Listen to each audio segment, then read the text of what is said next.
Good day. This is December 2nd. Kathleen Dudley here speaking with you.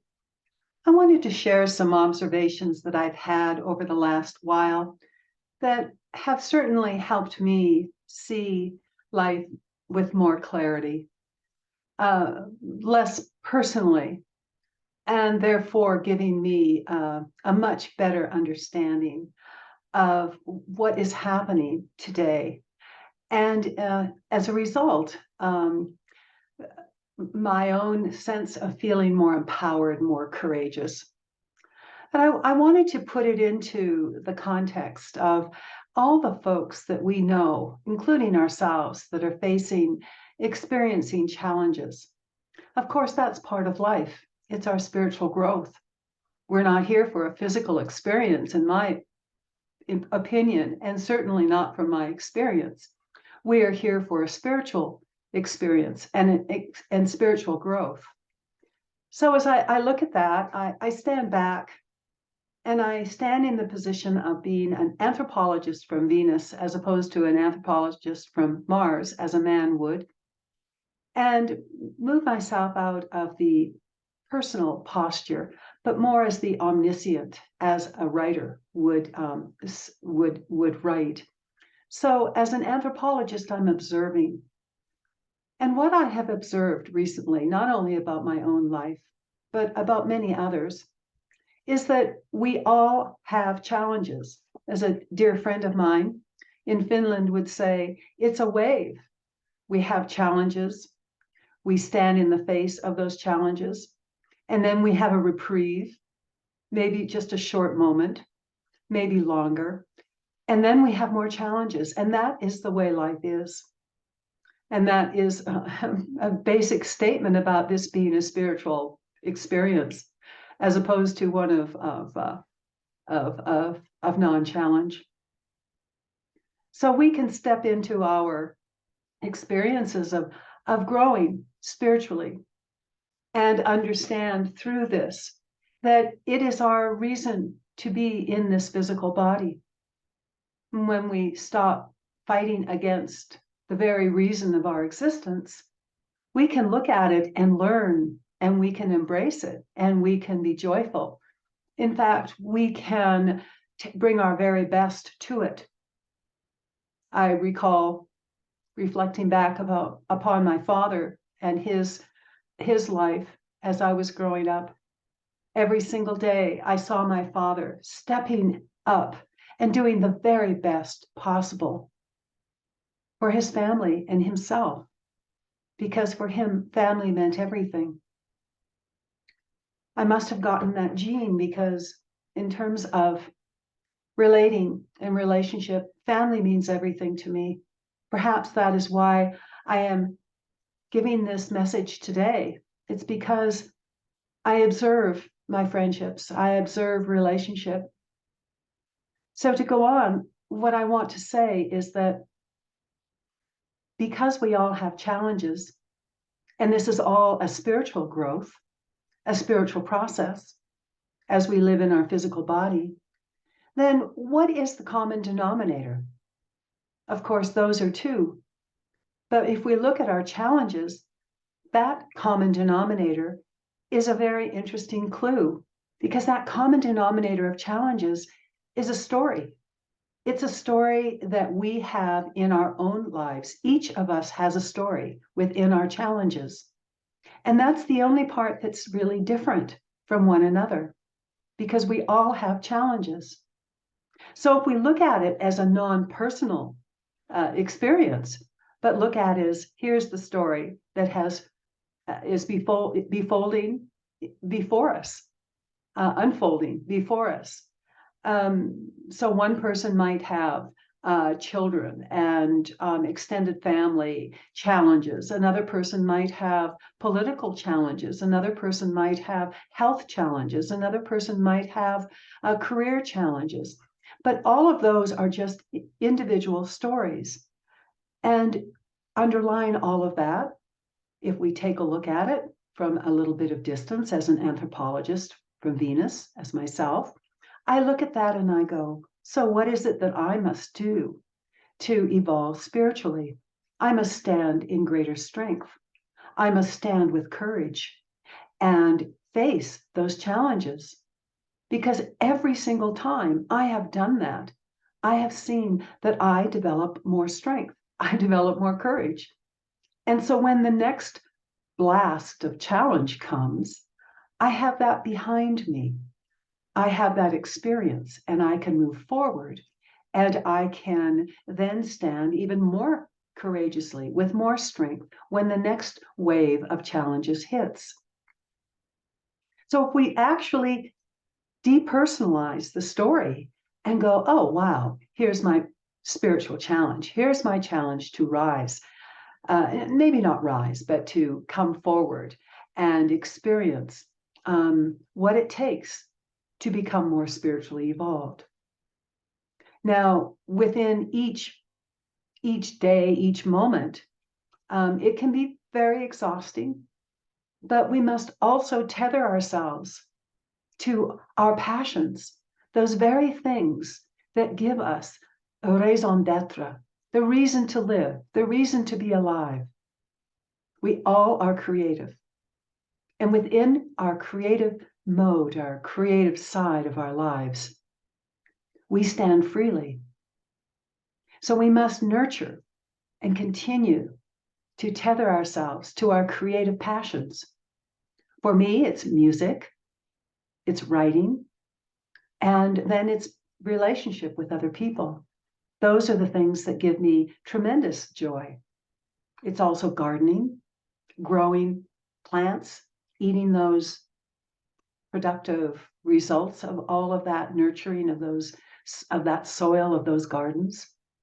There's many more.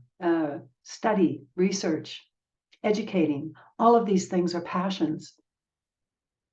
If we look at what work is and we redefine it, in fact, what is living about? Living is about creating whatever it is we're doing. We're creating clean dishes after we wash the dishes.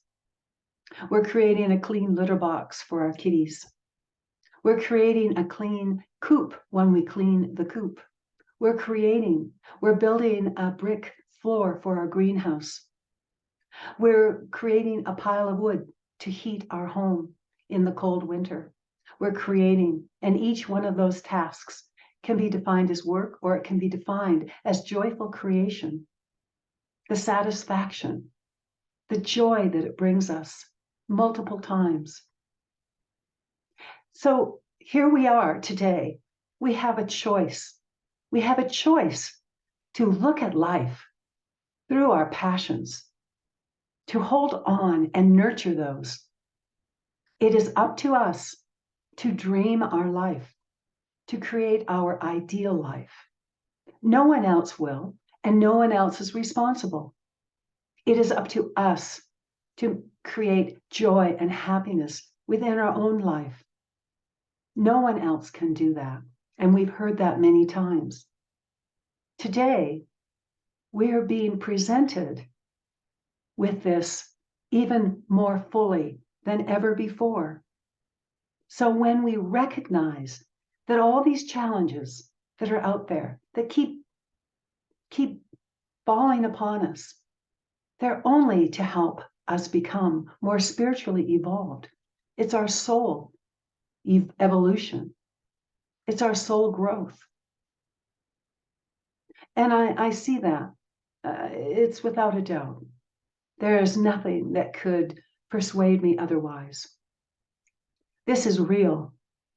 And when I look outside, or I go outside and I stand and I'm in awe of the beauty of the forests, the sky, the sound of birds, the silence, the smell of the beautifully scented wild air.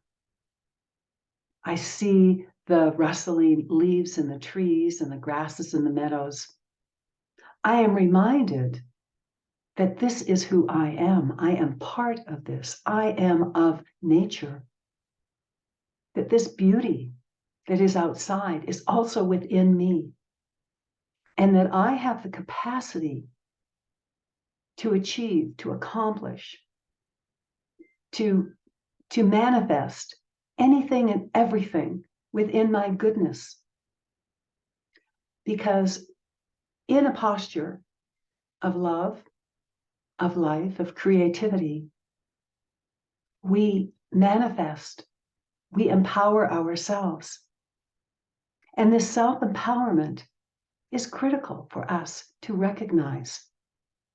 We're in the likeness of God, our own divine selves, our inner goddess, our inner God.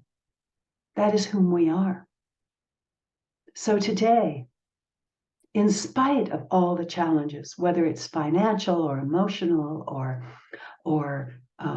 career or lacking of direction, all we must do is recognize that when we wake up in the morning, and this is my mantra, I embrace wholeheartedly the adventure that's before me this very day. And then I bring my very best to my day, my goodness, my compassion, my generosity, my humbleness, my sheer joy at being alive, and in seeing the beauty before me on the land, in the eyes of the others that I look at, their beauty, recognizing the divine within them. There couldn't be a time in history where we have the opportunity to be more alive, to be more delighted in our lives. So regardless the challenges, take a look and recognize that you are the master of your ship, that you are the one responsible for your happiness. It doesn't matter how much money you have, how many homes you own, how poor you are, how tattered your clothing is. It doesn't matter.